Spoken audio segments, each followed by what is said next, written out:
وقت کے تاریخی جملے پر، اور نوٹ کریں ان کا یہ تاریخی جملہ ہی تھا جو ایک زمانے تک پھر ان کا قبضہ نہیں ہوا۔ وہ تاریخی جملہ وہ یہ کہتے ہیں کہ اگر تم، یہ 50 لاکھ سونے کے سکے کی حیثیت ہی کیا ہے، اگر تم پوری دنیا کے برابر بھی سونا مجھے بھر کے دے دو تو بھی میں اسے ٹھکرا دوں گا۔ اس کی وجہ یہ ہے کہ فلسطین میری اپنی ذاتی جاگیر نہیں، یہ مسلمانوں کا ورثہ ہے، اور مسلمانوں کے خطے نے اس کو اپنی جان کی قربانی دے کر حاصل کی، میں اسے پیسوں کے بدلے تمہیں نہیں دے سکتا ہوں۔ مسلمانوں نے جان کی قربانی دے کر اس کو حاصل کی، میں تمہیں اس کو یوں ہی نہیں دے سکتا ہوں۔ اور آئی ہوئی ہے وہ چھوٹا سا بچہ دودھ کی بوتل ہاتھ میں لیکن ایک پتھر لیے ہوئے کھڑا ہوا ہے، قربان جائیے اس کے چھوٹے سے حوصلے اس پتھر پر۔ وہ اسرائیل کے بڑے بڑے میزائلوں سے لاکھ گنا بہتر اس چھوٹے سے بچے کا وہ پتھر ہے، جو اس کا جذبہ ہے کہ اس نے کم سے کم اتنا جذبہ تو دکھایا کہ تیرے میزائلوں کے مقابلے میں میرا یہ پتھر کافی ہے۔ محمد سید الکونین والثقلین۔ آئیے گفتگو کا آغاز کریں عقیدت کے ساتھ نبی پاک صاحب لولاک احمد مجتبیٰ محمد مصطفیٰ صلی اللہ علیہ وسلم کی بارگاہ میں درود شریف پڑھ لیں۔ اللہم صلی علی سیدنا و مولانا محمد بارک وسلم، صلاۃ و سلام علیک یا رسول اللہ صلی اللہ تعالی علیہ وسلم۔ معزز و محترم سامعین اکرام،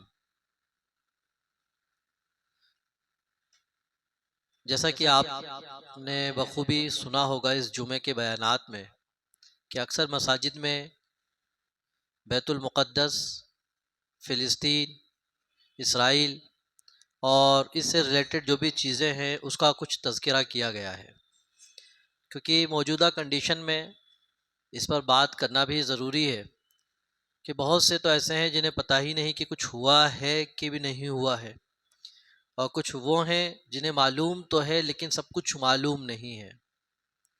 تو اس لیے مناسب سمجھا گیا کہ آج کے درس حدیث میں ہم بھی اس تعلق سے احادیث کریمہ، آیت طیبہ دیکھیں کہ کیا قرآن و حدیث میں فلسطین کے بارے میں، بیت المقدس کے بارے میں یا اسرائیلیوں کے بارے میں کچھ ہے یا نہیں نازل کیا۔ تو اسی لیے یہ آج کا موضوع منتخب کیا گیا ہے۔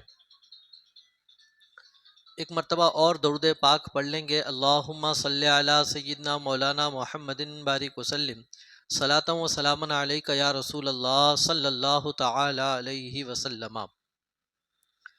جو حالات ہیں اس کو دیکھتے ہوئے یہ شعر جو کہا گیا ہے، اے خاصے خاصان رسول وقت دعا ہے، امت پہ تیری آ کے عجب وقت پڑا ہے، جو دین بڑی شان سے نکلا تھا وطن سے، پردیس میں وہ آج غریب الغربا ہے، فریاد ہے ایک کشتی امت کے نگہباں، بیڑا یہ تباہی کے قریب آن لگا ہے، اور تدبیر سنبھلنے کی ہمارے نہیں کوئی، تدبیر سنبھلنے کی ہماری نہیں کوئی، ہاں ایک دعا تیری کی مقبول خدا ہے، ہاں ایک دعا تیری جو مقبول خدا ہے۔ آئیے گفتگو کا آغاز کریں۔ تو آج جس زمین مقدس کے بارے میں گفتگو کرنا ہے اس کو بہت سے بیت المقدس بھی بولتے ہیں، بہت سے بیت المقدس بھی بولتے ہیں، دونوں طرح کی لغتیں ہیں، دونوں بول سکتے ہیں۔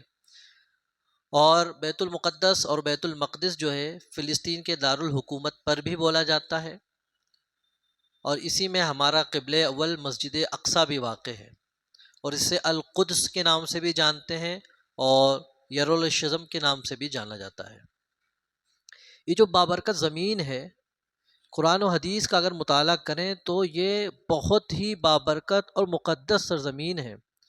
قرآن مقدس میں اس کا ذکر اگر ہم دیکھیں تو یہ وہ مقدس زمین ہے جہاں اللہ رب العزت نے کم و بیش 1,24,000 انبیاء کرام کو جمع فرما دیا ہے ایک وقت میں، اور یہ مقدس سرزمین ایسی سرزمین ہے کہ یہاں پر وحیوں کا نزول بھی ہوا، اور حضرت سیدنا موسیٰ علیہ السلام کے بعد تمام انبیاء کرام کی جائے عبادت بھی رہی ہے یہ۔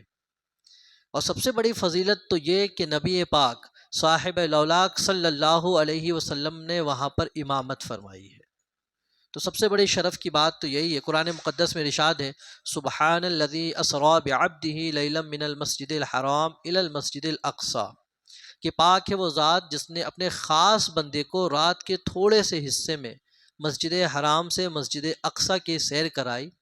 فرمایا کہ الذی بارکنا حولہ لنوریہ من آیاتنا، جس کے ارد گرد ہم نے برکتیں رکھی ہیں۔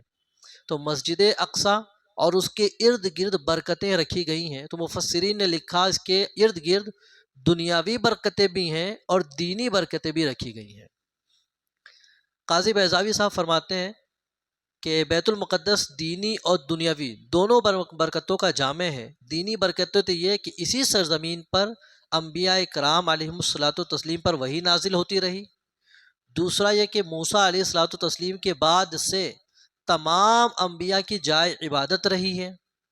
اور دنیاوی برکت یہ ہے کہ اس کے آس پاس قرب و جوار میں بہت سی نہریں درختیں رواں ہیں، جس سے یہ سرزمین جو ہے سرشبد و شاداب نظر آتی ہے۔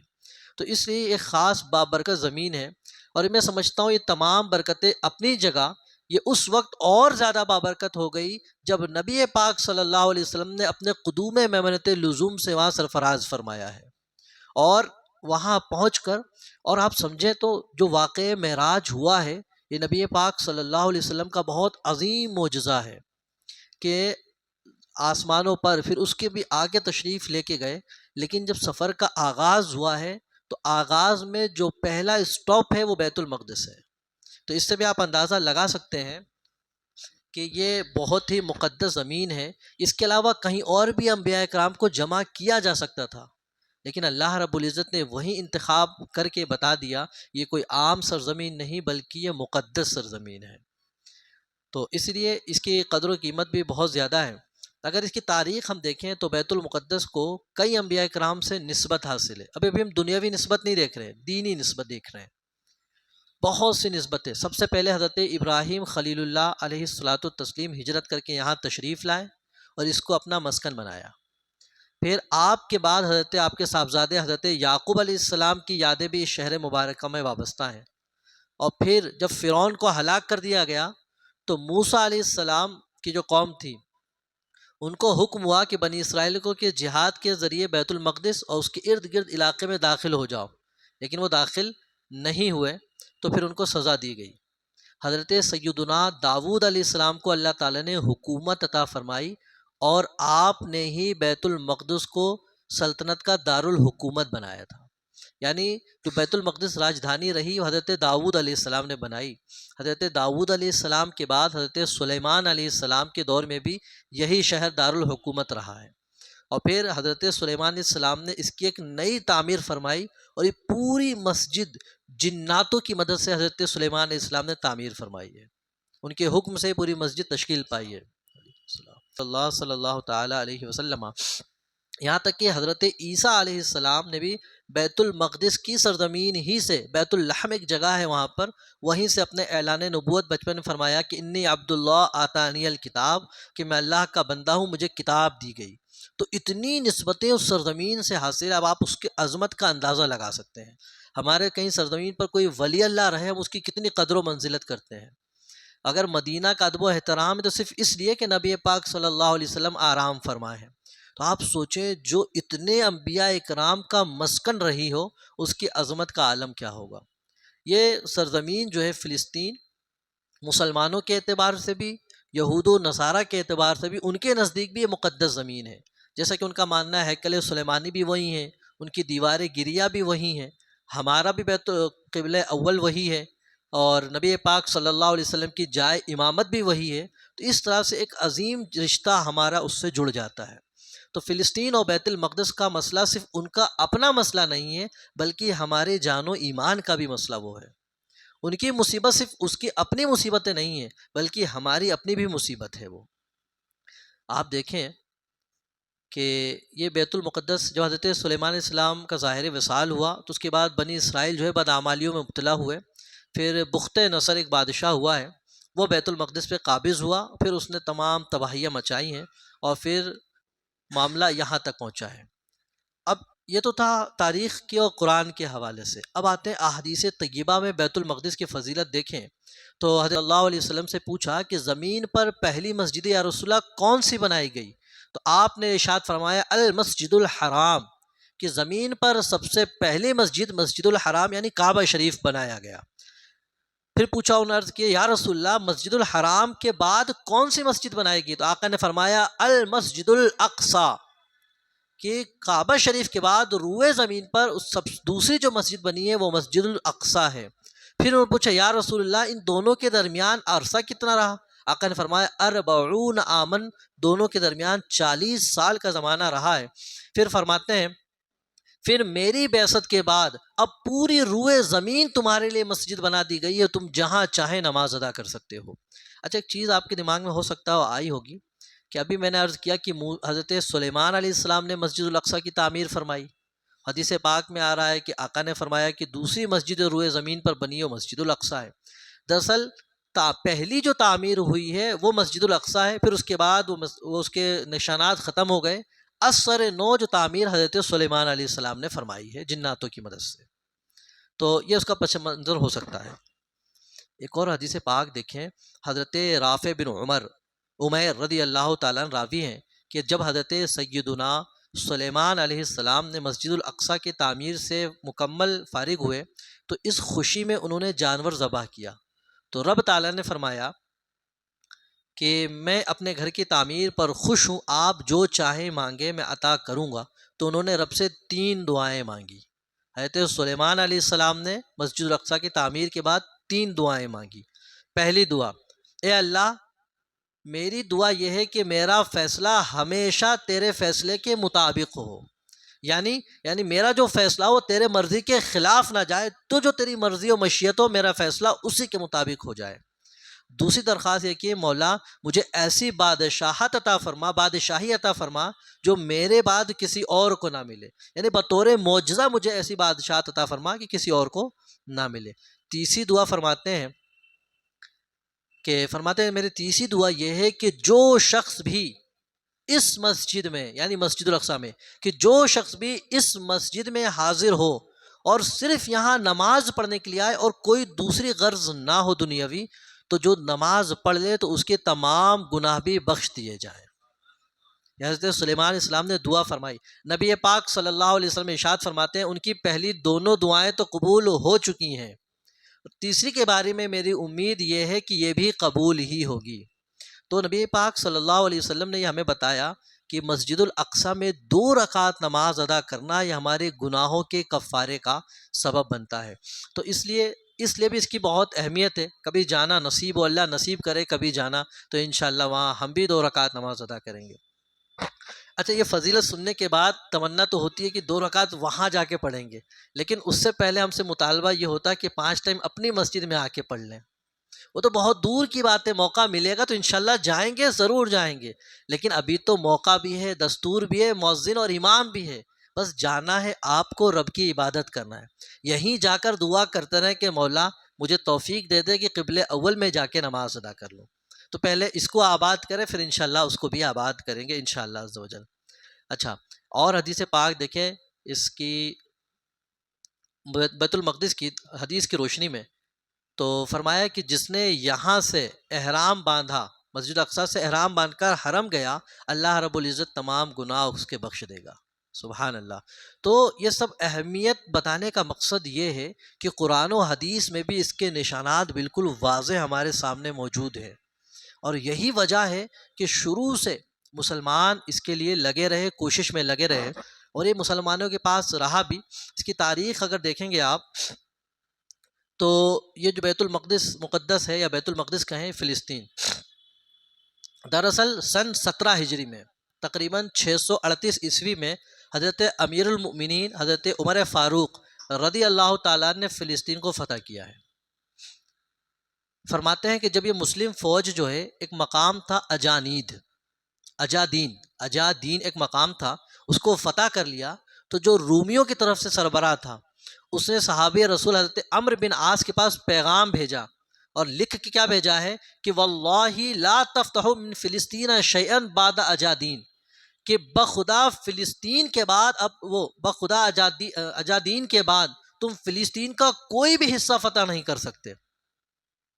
یہ اس نے کہا رومی فوج والے نے، اور بڑی دھمکی والے لہجے میں اس نے لکھ کر بھیجا۔ تو رومی سربراہ کے ساتھیوں نے اس سے پوچھا کہ تمہیں کیسے معلوم ہو گیا کہ اب یہ عمرو بن عاص کوئی دوسرا علاقہ فتح نہیں کر سکتے؟ تو اس نے کہا کہ سابقہ علم کے مطابق جو بیت المقدس فتح کرے گا اس کی جو صفت بیان کی گئی ہے وہ صفت اس شخص میں مجھے نظر نہیں آتی، اس لیے میں کہہ رہا ہوں۔ فتوح الشام ایک بہت معتبر کتاب ہے، اس میں لکھا ہے کہ اسلامی فوج جب حضرت ابو عبیدہ بن جراح رضی اللہ تعالیٰ عنہ کی قیادت میں جب اس شہر مبارک میں پہنچی ہے تو اس قلعے کو فتح کرنے کے لیے تقریباً 4 مہینے تک لڑائی کی، مگر کامیابی نہیں ملی۔ بالآخر ان کا جو بہت بڑا راہب تھا اس نے قلعے کی دیوار پر چڑھ کر حضرت ابو عبیدہ بن جراح سے کہا، ہمارے شہر کو صرف ایک ہی شخص فتح کر سکتا ہے جن کی اوصاف ہماری کتابوں میں لکھے ہوئے ہیں اور وہ تمہارے اندر موجود نہیں ہے۔ تو آپ نے فرمایا تمہاری کتاب میں ان کے اوصاف کیا لکھے ہیں، ذرا وہ تو بتاؤ۔ تو اس کے ایک الفاظ تو یہ تھے کہ صاحبھا رجل، کہ وہ شخص تمہارے صاحب یعنی محمد رسول اللہ صلی اللہ علیہ وسلم کا صحابی ہوگا، اسمہ علی ثلاثۃ احرف، اور اس کا نام 3 حرفوں پر ہوگا۔ اور ایک دوسری روایت میں ہے کہ انہ یفتح ہذہ البلدہ، کہ اس شہر کو فتح کرے گا صاحب محمد اسمہ عمر، اس شہر مقدس کو جو فتح کرے گا وہ تمہارے نبی کا صاحب حضرت عمر فتح کریں گے، اور ان کی شان یہ ہوگی کہ وہ ہوا رجل شدید، کہ وہ دین کے معاملے میں بہت سخت آدمی ہوں گے، دین پر عمل کرنے کے معاملے میں کسی بھی ملامت کرنے والے کی ملامت پسند نہیں کرتے ہیں۔ تمہارے اندر وہ صفت میں نہیں دیکھ رہا ہوں، اس لیے تم اس کو فتح نہیں کر سکتے۔ بن جراح نے یہ بات سنی تو مسکرا اٹھے، وہ کیا کہہ رہا ہے کہ تم نہیں فتح کرتے، جاؤ، وہ مسکرا اٹھے اور مسکرا کر کہا انہوں نے، فتحنا البلد ورب الکعبہ، رب کعبہ کی قسم اب تو یہ ملک ہم فتح کر کے ہی رہیں گے۔ اب راہب سمجھ نہیں پایا آخر تم اب ایسا کیوں کہہ رہے ہو؟ وہ کہہ رہے ہیں کہ جس کا تم نے تذکرہ اپنی کتابوں میں پڑھا ہے بخدا وہ اس وقت ہمارے خلیفہ بھی ہیں اور ہمارے سردار بھی ہیں، ان کا نام عمر بھی ہے۔ فوراً حضرت عمر کو وہ خط پیغام لکھا گیا۔ حضرت عمر جب معاملہ انہوں نے پڑھا تب تشریف لائے تو عیسائی راہب جو تھا بغور دور سے دیکھنا شروع کر دیا۔ تھوڑی دیر جب اس نے دیکھا تو بلند آواز سے کہا، خدا کی قسم یہ وہی شخص ہے جس کی صفت ہم نے کتابوں میں پڑھی ہے اور اسی کے ہاتھ ہمارا شہر فتح ہونا ہے۔ اور اس نے کہا کہ اب تاخیر مت کرو، قلعے سے اتر آؤ، اور سب نے پھر ان کے سامنے جزیہ دینے پر قبول کر لیا اور بیت المقدس اس طرح ہمارا فتح ہو گیا۔ اچھا، بیت المقدس جب فتح ہوا تقریباً 400 سال تک مسلمانوں کی حکومت رہی اس پر، 400 سال تک۔ پھر اس کے بعد پھر اندرونی خلفشار کی وجہ سے پھر ہمارے ہاتھوں سے گیا، اور عیسائی جو صلیبی جنگ ہوئی ہے اس میں پھر بیت المقدس میں ان کا قبضہ ہو گیا، اور تقریباً 88 سال کے بعد، 88 سال پھر کسی غیر کو قبضہ رہا، 88 سال کے بعد صلیبی حکومت رہنے کے بعد 1187 میں عظیم الشان سپہ سالار حضرت سیدنا صلاح الدین ایوبی کے ہاتھوں میں ان صلیبیوں کو شکست ہوئی، اور پھر اس کے بعد تقریباً 700 سال مسلمانوں کی حکومت رہی، اس میں 700 سال مسلمانوں کی حکومت رہی ہے۔ لیکن پھر جنگ عظیم ہوئی تو اس میں 1917 میں انگریزوں نے یہ ترکی حکومت جو خلافت عثمانیہ تھی اس کو ختم کی، اور پھر اس طرح انہوں نے فلسطین پر قبضہ کر لیا۔ دراصل یہ سلطنت عثمانیہ جو تھی یہ ایک بہت زبردست اسلامی سلطنت تھی، اور اس کو ختم کرنے کے لیے یہودیوں نے ہر ممکن کوشش کی تھی، ہر ممکن کوشش کی تھی۔ یہاں تک کہ لکھا ہے کہ یہ لکھا کہ اس وقت فلسطین میں جو تھی سلطنت عثمانیہ تھی، اور ترکی حکمراں اس وقت جو تھے وہ خلیفہ ثانی سلطان عبد الحمید ثانی موجود تھے۔ تو اب یہودیوں نے ہر طرح سے ان کو خریدنے کی کوشش کی، کبھی تحفے، کبھی تحائف، ہر طرح کی کوشش کی، لیکن کبھی قبول نہیں کیے۔ تاریخ میں لکھا ہے ایک موقع پر سلطان کو 50 لاکھ سونے کے سکے دیے کہ تم اس ملک کو ہمارے ہاتھ دے دو۔ 50 لاکھ سونے کے سکے تحفے میں پیش کر دیے تاکہ فلسطین یہودیوں کے آباد ہونے کی اجازت دے دی جائے۔ صرف ان کو سلطنت نہیں دینی تھی، صرف اجازت دے دی جائے کہ یہودی بھی یہاں آ کر آباد ہو جائیں، بس قبضہ نہیں چاہیے تھا، صرف آبادی چاہیے تھی، چھوٹا سا کونے میں گھر چاہیے تھا، اور اس کے عوض میں 50 لاکھ سونے کے سکے۔ قربان جائیے سلطان وقت کے تاریخی جملے پر، اور نوٹ کریں ان کا یہ تاریخی جملہ ہی تھا جو ایک زمانے تک پھر ان کا قبضہ نہیں ہوا۔ وہ تاریخی جملہ وہ یہ کہتے ہیں کہ اگر تم، یہ 50 لاکھ سونے کے سکے کی حیثیت ہی کیا ہے، اگر تم پوری دنیا کے برابر بھی سونا مجھے بھر کے دے دو تو بھی میں اسے ٹھکرا دوں گا۔ اس کی وجہ یہ ہے کہ فلسطین میری اپنی ذاتی جاگیر نہیں، یہ مسلمانوں کا ورثہ ہے، اور مسلمانوں کے خطے نے اس کو اپنی جان کی قربانی دے کر حاصل کی، میں اسے پیسوں کے بدلے تمہیں نہیں دے سکتا ہوں۔ مسلمانوں نے جان کی قربانی دے کر اس کو حاصل کی، میں تمہیں اس کو یوں ہی نہیں دے سکتا ہوں۔ اور جب انہوں نے محسوس کیا کہ ہمارے ہاتھ میں آنا نہیں ہے، تو پھر جو ان کی پالیسی ہے وہ جہاں بھی رہے ہیں فتنہ کر کے رہے ہیں۔ یہودی جہاں بھی رہے ہیں وہ فتنہ برپا کر کے ہی رہتے ہیں، کبھی بھی وہ سائلنٹ اور خاموش نہیں رہتے، اور نہ ہی سکون سے رہتے ہیں۔ آپ تاریخ کا مطالعہ کریں تو ایک نہیں انیک شہروں سے ان کو نکالا گیا ہے، انیک شہروں سے۔ ابھی آپ ایک پیپر دیکھ رہے ہوں گے جس میں یہ چل رہا ہے کہ بڑے بے کسی کے عالم میں وہ فلسطین آئے تھے اور مسلمانوں نے صرف پناہ دی تھی، ان کو کوئی قبول نہیں کر رہا تھا۔ اب ان کی تاریخ دیکھیں تو کہاں کہاں سے نہیں نکالے گئے ہیں۔ سب سے پہلے تو وہ حجاز مقدس سے نکالے گئے تھے، حجاز مقدس سے نکالے گئے، وہاں سے نکالے گئے تو 1890 عیسوی میں پھر ملک شام گئے، وہاں رہے، وہاں سے نکالے گئے۔ پھر اس کے بعد پرتگال گئے، پھر پرتگال رہے تو پھر وہاں بھی کچھ دن رہے، پھر وہی سازش، پھر وہاں سے بھی نکالے گئے۔ پھر اس کے بعد 1920 میں اسپین میں رہے، اسپین سے نکالے گئے۔ پھر فرانس میں 16 سال رہے، لیکن اس کی وہی شر انگیزی کی وجہ سے پھر فرانس سے بھی نکالے گئے۔ اس طرح روس، اٹلی، جرمنی، یہاں تک کہ ترکی تک کا رخ کیا، اور پھر ترکی میں یہی والا معاملہ کہ ہمیں تھوڑی دن رہنے دیا جائے، یہاں سے بھی نکالے گئے۔ بالآخر بہت اس کے بعد انہوں نے پھر جنگ عظیم کے بعد، فرسٹ جو جنگ عظیم ہوئی ہے اس میں انگریزوں سے سانٹھ گانٹھ کر کے انہوں نے اس پر دھیرے دھیرے اپنا قبضہ جمانا شروع کیا۔ تو انگریزوں نے کیا کیا، سلطنت عثمانیہ، خلافت عثمانیہ کو ختم کیا، اور دیگر ممالک کے ساتھ فلسطین پر بھی قبضہ کر لیا۔ اور فلسطین پر قبضہ یوں کیا کہ فلسطین کے 2 حصوں میں تقسیم کیا اس کو۔ اس کا 56% جو حصہ تھا، 56% حصہ وہ یہودیوں کی ریاست قائم کر دی، 56% حصے میں، اور جو کہ فلسطین کی آبادی کا صرف 33% حصہ تھا۔ اور اس کے بعد جب آباد کر دیا تو ان کی وہی فطرت، اور دھیرے دھیرے دھیرے دھیرے اپنے آبادی سے بڑھتے گئے اور ناجائز قبضہ کرتے چلے گئے، اور آج تک وہ یہی کرتے چلے آ رہے ہیں۔ تو جہاں وہ لوگ ایک دم ننگے اور بھوکے آ کر قائم ہوئے تھے، جنہوں نے ان کو پناہ دی تھی، آج انہی کے سر پر بیٹھ کے انہی کے جان کے دشمن بنے ہوئے ہیں۔ یہ احسان فراموشی ان کی شروع سے رہی ہے۔ لیکن ابھی موجودہ وقت میں جو آپ نے دیکھا ہوگا کہ کچھ دن پہلے ابھی غزہ پٹی اور حماس سے جو حملے ہوئے ہیں، تو ایک دم کوہرام مچ گیا ہر طرف سے۔ اور آپ نیوز پہ دیکھیں گے تو نیوز والے نے کیا دکھانا شروع کیا کہ یہ حماس ٹیررزم، یہ دہشت گرد ہے، انہوں نے حملہ کیا، انہوں نے ایسا کیا۔ مختصر سے لوگوں نے اسرائیلیوں پر حملہ کیا تو پورا میڈیا ان کے خلاف ان کو دہشت گرد کہتا نظر آ رہا ہے۔ لیکن ایک زمانے سے جو اسرائیل ان پر ظلم و ستم کر رہے ہیں، ان کا چین و سکون لوٹ رہے ہیں، کبھی ان کی مسجدوں میں حملہ کرتے ہیں۔ آپ نے دیکھا کسی 2 سال پہلے رمضان میں واقعہ آیا تھا، وہ مسجد میں گھس کے مار رہے تھے، اس پر سب خاموش بیٹھے رہتے ہیں۔ لیکن تھوڑا سا ان لوگ نے اپنے حق کی آواز اٹھائی تو ہر طرف سے ایک آواز بلند ہونے لگ گئی کہ انسانی حقوق کے خلاف ہے، فلاں کے خلاف ہے۔ تو کیا جب وہ لوگ ظلم و بربریت کرتے ہیں تب آپ کو اسلام انسانی حقوق نظر نہیں آتے ہیں؟ اس وقت آپ کی انسانیت کہاں چلی جاتی ہے؟ خیر، شکایت تو ان سے کچھ نہیں، شکایت ہمیں خود اپنوں سے ہے۔ شکایت ہمیں ان سے کچھ نہیں، کیونکہ وہ تو ان کی فطرت میں شامل ہے۔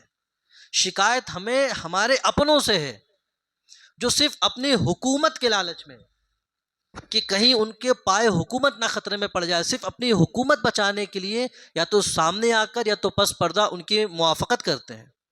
کیا آج ہمارے پاس اسلامی ملک نہیں ہے؟ کیا آج بنام مسلمان ہمارے پاس حکومت نہیں ہے؟ ہمارے پاس 50 حکومتیں فی الوقت بھی موجود ہیں۔ اگر اس میں سے 25 بھی کھڑے ہو کر کہہ جائے کہ کسی نے بھی اگر فلسطین کی طرف آنکھ اٹھا کر دیکھا تو ہم برسر پیکار ہو جائیں گے، تو کسی کی مجال ہوگی کوئی کھڑے ہو جائے؟ کوئی کھڑے نہیں ہوتے ہیں۔ وہ صرف اور صرف اللہ ماشاءاللہ چند لوگوں کو چھوڑ کر، لیکن سب تماشائی بنے دیکھ رہے ہیں۔ یاد رکھیں، اگر گھر اس کی آگ میں لگی ہے تو یہاں یہ سمجھ رہے ہیں کہ صرف ان کا مکان نہیں ہے، وہ چنگاری اٹھے گی تو صرف ان کو نہیں جلائے گی، وہ تم کو بھی جلائے گی۔ یہ کسی کے نہیں ہوئے ہیں۔ آپ یوں سمجھ رہے ہیں کہ آپ ان کے ساتھ دوستی کر کر آپ اپنی حکومت بچا لیں گے۔ یاد رکھیں، آپ کی کرسی تو رہ جائے گی لیکن اس کرسی میں پائے نہیں رہ جائیں گے، جدھر چاہیں گے ادھر پلٹا دیں گے۔ آج حکومت وقت جو مسلم حکومتیں ہیں اپنی عیاشی میں اور عیش میں ڈوبے ہوئے ہیں، آپ کو فلسطین کے بچوں کا رونا نظر نہیں آ رہا ہے، ان کے مظلوموں کو مارا جا رہا ہے وہ نظر نہیں آ رہا ہے۔ یاد رکھیں خدا کی بارگاہ میں جا کر جواب دینا ہو، ذمہ داری اتنا بڑا جواب آپ کو دینا پڑے گا۔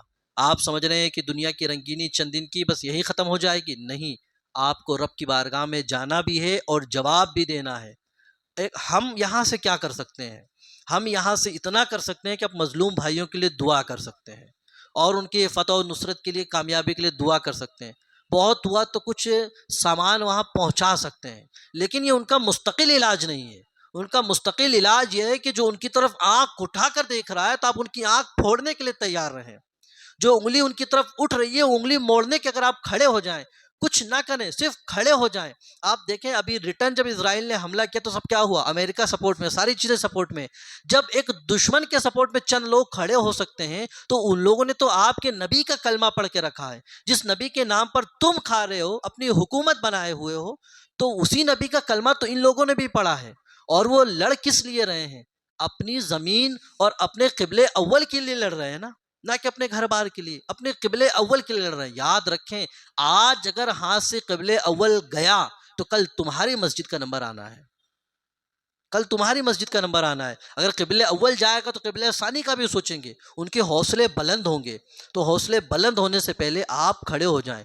صرف اتحاد کی ضرورت ہے۔ اگر سامنے والے کو محسوس ہو جائے ان کے پیچھے 25 طاقتیں کھڑی ہیں تو 10 بار سوچیں گے، 10 بار سوچیں گے۔ لیکن ابھی کیا ہو رہا ہے؟ سوچ رہے ہیں کہ کوئی نہیں ہے ان کا، جب چاہے جیسے چاہے مارے۔ لیکن قربان جائیے فلسطین کے مسلمانوں کے جذبے پر۔ ایک زمانے سے لڑ رہے ہیں، ایک زمانے سے ظلم سہ رہے ہیں، لیکن ہار نہیں مانی ہے۔ وہ یہ سمجھتے ہیں کہ جان دی ہوئی اسی کی تھی، حق تو یہ ہے کہ حق ادا نہ ہوا۔ بس وہ یہ سمجھتے تھے کہ اگر ہم زندہ رہے تو اس اسلام کے لیے اور اپنے دین کے لیے زندہ رہیں گے، اور مر بھی جائیں گے تو شہید جائیں گے۔ وہاں کا بچہ مجاہد نظر آتا ہے۔ بڑی خوبصورت تصویر ابھی آپ نے 2-3 بچوں کی دیکھی ہوگی، ابھی آئی ہوئی ہے۔ وہ چھوٹا سا بچہ دودھ کی بوتل ہاتھ میں لیکن ایک پتھر لیے ہوئے کھڑا ہوا ہے۔ قربان جائیے اس کے چھوٹے سے حوصلے اس پتھر پر۔ وہ اسرائیل کے بڑے بڑے میزائلوں سے لاکھ گنا بہتر اس چھوٹے سے بچے کا وہ پتھر ہے، جو اس کا جذبہ ہے کہ اس نے کم سے کم اتنا جذبہ تو دکھایا کہ تیرے میزائلوں کے مقابلے میں میرا یہ پتھر کافی ہے۔ کچھ بچوں کو آپ نے دیکھا وہ پٹیاں بندھی ہیں لیکن مسکرا رہے ہیں اور خوش ہو رہے ہیں، یعنی وہ گھبرا بھی نہیں رہے ہیں، نہ دشمن کو اپنے اوپر غالب آنے دے رہے ہیں۔ یعنی جئیں گے تو شان سے جئیں گے، اور جئیں گے تو اپنے دین کے لیے جئیں گے، اور مر جائیں گے تو اسی دین پر مر جائیں گے، لیکن تم سے مصالحت نہیں کریں گے۔ تو یہ جذبہ جب وہ لوگ دکھا سکتے تو ہم کیوں نہیں دکھا پا رہے ہیں؟ تو اس لیے گزارش یہ ہے کہ ہم بھی اس لیے تھوڑی سی کوشش کریں۔ اور آج جو ہمارا حال ہوتا جا رہا ہے، آج ہم دھیرے دھیرے، اور آپ دیکھیں صرف وہاں نہیں ہے یہ معاملہ، آپ ہمارے یہاں دیکھ لیں نا کیا نہیں ہو رہا ہے، کہاں نہیں مارے جا رہے ہیں۔ صرف ہمیں ہمارے نام ہی پہ تو مارا جا رہا ہے، صرف ہمارا نام مسلم ہے اس لیے تو ہمیں ستایا جا رہا ہے۔ تو اس کی وجہ یہ ہے کہ ہم نے ماحول یہ کریٹ کیا، بنایا۔ ہمیں یہ چاہیے کہ اب ہم جاگ جائیں، بیدار ہو جائیں، اور جو بھی ہماری چیزیں اس کو دور کریں۔ اللہ کے رسول صلی اللہ تعالیٰ علیہ وسلم نے ارشاد فرمایا کہ مومن آپس میں دیوار کی طرح ہیں، جیسے کہ پھر فرمایا اس طرح سے، جس طرح دیوار کی ایک اینٹ دوسری اینٹ کو طاقت پہنچاتی ہے، اس طرح مومن ہے۔ یعنی مومن کی شان یہ ہے کہ اگر میں یہاں رہتا ہوں اور دوسرے ملک کا اگر کسی مسلمان بھائی کو تکلیف ہو تو میرے دل میں بھی تکلیف آنی چاہیے۔ اگر وہ وہاں پریشان حال ہے تو مجھے بھی یہاں پریشانی محسوس ہونی چاہیے، ہونا تو یہ چاہیے۔ اخوت اس کو کہتے ہیں کہ کانٹا چبھے کابل میں، اخوت اس کو کہتے ہیں کہ کانٹا چبھے کابل میں تو ہندوستان کا ہر پیر وجود بیتاب ہو جائے، تو ہندوستان کے ہر پیر وجود میں بیتاب ہو جائے کہ میرے مسلمان بھائی کو تکلیف پہنچی ہے۔ تو ایک چیز تو یہ کہ ہم کو ان کے درد کا، ان کی تکلیف کا احساس کرنا پڑے گا۔ یہ نہ سوچیں کہ یہ آج حکومت ہمارے ہاتھ میں، شداد آئے، ہارون، قارون آیا، فرعون آیا، سب چلے گئے، بڑے بڑے حکومت کرنے والے آ کے چلے گئے۔ تمہاری حکومت کس دن کی ہے؟ یہ بھی ختم ہو جائے گی، ہاں، لیکن اس حکومت کا صحیح استعمال کریں گے تو سلطنت عثمانیہ کو ختم ہوئے زمانہ ہوا ہے، لیکن آج بھی ان کا نام لے کے سینہ فخر سے محسوس کرتے ہیں، لیکن تمہارا نام لینے میں ہمیں شرم محسوس ہوتی ہے کہ تم ایسی حکومت کر رہے ہو۔ دوسری چیز، ہماری بزدلی کا ایک سبب یہ ہے کہ ہم نے دین کو دنیا کو اپنے اندر زیادہ جگہ دے دی ہے، اور دین کو اپنے اندر سے نکال دیا ہے۔ یہ ایک ہمارا بڑا سبب ہے۔ حضرت صوبان رضی اللہ تعالیٰ عنہ، نبی پاک صلی اللہ علیہ وسلم نے ارشاد فرمایا قریب ہے یوشک الامم ان تضاق علیکم، قریب ہے کہ تم پر قومیں ایسے ٹوٹ پڑیں گی جیسے کھانے والے پیالوں پہ ٹوٹ پڑتے ہیں۔ یہ حدیث پاک ہے کہ قومیں تم پر ایسے ٹوٹ پڑے گی جیسے کھانے والے پیالوں پر ٹوٹ پڑتے ہیں۔ فقال قائل ومن قلت نحن یومئذ یا رسول اللہ، کہ یا رسول اللہ کیا اس زمانے میں ہم لوگ بہت تھوڑے ہو جائیں گے؟ قال آقا نے ارشاد فرمایا لا بل انتم یومئذ کثیر، بلکہ اس زمانے میں تم لوگ تو بہت ہو جاؤ گے، بہت ہو جاؤ گے۔ وَلَٰكِنَّكُمْ غُثَاءٌ كَغُثَاءِ السَّيْلِ، لیکن بہت ہونے کے باوجود تم کی حیثیت کیا ہوگی؟ سیلاب کے جھاگ کے مانند ہو جاؤ گے۔ سمندروں میں جو جھاگ آتا ہے، پانی ادھر آتا ہے تو ادھر آتا ہے، یہی حال آج ہمارا ہے۔ کتنی تعداد ہماری بڑھتی جا رہی ہے، لیکن حیثیت کیا ہے؟ جو چاہتا ہے ادھر پھیر لے جاتا ہے۔ پھر آقا ارشاد فرماتے ہیں اللہ تعالیٰ تمہارے دشمنوں کے سینوں سے تمہارا خوف نکال دے گا۔ آج یہی تو ہے جن کو پیشاب کرنے کی تمیز نہیں، آج وہ دوسروں پر پیشاب کر رہے ہیں۔ یہی تو ہے کہ ان کے دل سے دشمن کا خوف نکل گیا۔ جن کو پہننے اوڑھنے کی تمیز نہیں، وہ ہمارے پہناوے اوڑھا پر تعریض کر رہے ہیں اور ہم پر انگلیاں اٹھا رہے ہیں۔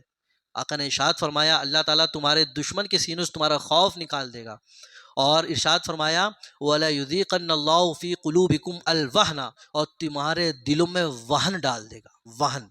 فقال قائل، ایک صاحب نے کہا یا رسول اللہ مل وہن، یہ وہن کیا چیز ہے؟ قال آقا نے ارشاد فرمایا حب الدنیا و کراہیت الموت، حب الدنیا و کراہیت الموت، دنیا کی محبت اور موت کا ڈر ڈال دے گا۔ اور آج دیکھ لیجئے کچھ بھی ایسا معاملہ ہوتا ہے سب سے پہلے ہم دنیاوی دیکھتے ہیں کہ یار کہیں مجھے یہاں نقصان تو نہیں ہو جائے گا، کہیں میرا کاروبار یہاں خراب تو نہیں ہو جائے گا، اور دوسری چیز یار اگر میں مر گیا تو پھر میرے بال بچوں کا کیا ہو جائے گا۔ تو حب الدنیا و کراہیت الموت، یہ چیزیں ہمارے دل میں آ گئی ہیں، اور یہی سبب ہے کہ آج کثیر ہونے کے باوجود سیلاب کے جھاگ کی طرح جو چاہتا ہے ہمیں جدھر چاہے لے جاتا ہے۔ اور تیسری چیز معصیت، گناہ ہونا۔ گناہ اتنے زیادہ ہوتے جا رہے ہیں کہ اب رحمت الہی، نصرت الہی نازل ہو یا ہمارے اعمال کے سبب سے تو نازل نہیں ہو سکتی ہے۔ تو اس لیے اس سے بھی دور ہونے کے لیے ضرورت ہے۔ درود پاک پڑھیں اللہم صلی علی سیدنا و سلام علیک یا رسول اللہ صلی اللہ علیہ وسلم۔ بس گفتگو بالکل آخری حضرت عمر کے قول پر یہ گفتگو مکمل کرتے ہیں۔ حضرت عمر رضی اللہ تعالیٰ عنہ، طارق بن شہاب سے مروی ہے کہ ایک مرتبہ کسی غرض سے حضرت عمر ملک شام تشریف لے گئے۔ اس سفر میں حضرت عبیدہ بن جراح رضی اللہ تعالیٰ عنہ آپ کے ساتھ تھے۔ دوران سفر راستے میں ایک ایسے مقام سے گزر ہوا جہاں کافی پانی تھا۔ حضرت عمر نے اپنے اونٹنی سے نیچے تشریف لائے، اپنے موزے اتارے، موزے اتارنے کے بعد اپنے کندھوں پہ رکھ لیے اور اونٹنی کی لگام ہاتھ میں تھام لی تاکہ اسے اس پانی میں پیدل چلنے میں آسانی ہو جائے۔ حضرت ابو عبیدہ بن جراح نے جب یہ منظر دیکھا تو انہیں عرض گزارے انت تفعل ہکذا یا امیر المؤمنین، امیر المؤمنین آپ مسلمانوں کے خلیفہ ہو کے ایسا کر رہے ہیں؟